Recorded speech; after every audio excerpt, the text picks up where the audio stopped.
There are a couple important steps to keep in mind when you're adding with regrouping. Step 1 is to write it up and down. Step 2, line up the place value and write neatly. And step 3, start in the one spots. Let's look at each of those in a little bit more detail.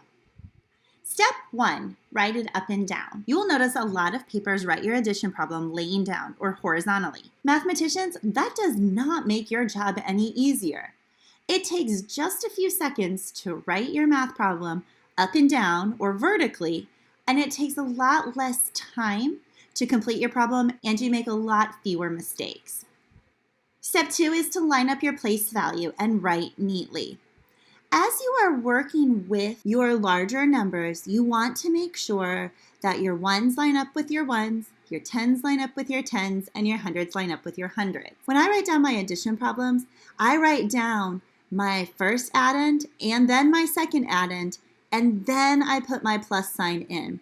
I don't want to accidentally put my plus sign under the hundreds spot in the top number because then I don't have my place values lined up. It also helps a lot to write neatly, not just because it makes it easier for your teacher to read, but it also makes it easier for you to keep your numbers in line and keep the values correct. And your third step is to start in the ones spot. If you have to do any regrouping, by starting all the way over in the one spot, it makes it easier to regroup. There are your steps that you need to work on adding with regrouping.